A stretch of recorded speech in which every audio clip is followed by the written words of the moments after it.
Hey everybody, Terry here, Perform to Perfection P2P Sports Academy, and we're here today with Vincel Anthony, NCAA coach, eligibility coach. I'm gonna have Vincel introduce himself in a minute, but what happens is, guys, and I know a lot of parents are gonna watch this video. We're gonna get down to the grassroots of your student athlete beyond the athlete. Okay, we want to get to the student. Okay, let's just say you have a Division I football player, basketball, baseball, whatever, but we're going to get to the grassroots on how your child can maximize that athleticism in the classroom, because from my understanding, and I'll let Vincel talk about this, from my understanding, the NCAA doesn't play.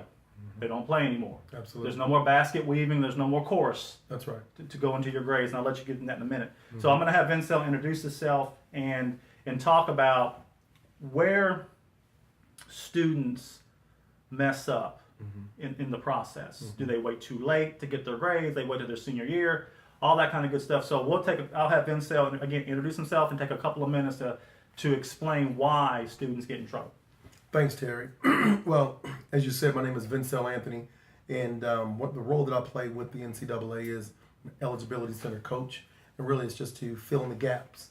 There's a gap between the point when a student athlete, is a high school student athlete to the point when they are a college student athlete. There's a gap, and there are some requirements to fill that gap.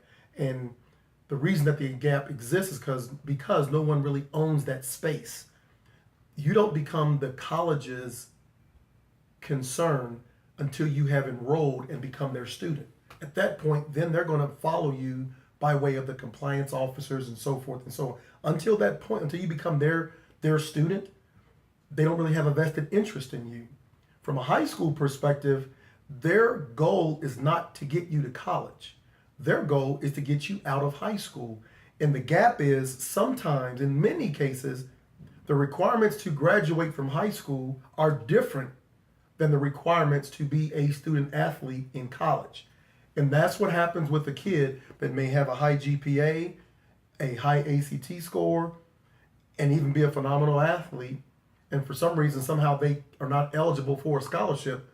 Well, that's because the NCAA has a list of core courses that they make mandatory that a student take in order to be eligible, regardless of those scores. And that's where, and because no one sits in that space to tell that athlete or that student as a freshman, sophomore, junior, senior year, what are those classes? Because the NCAA, you're not their customer yet. You're not enrolled in college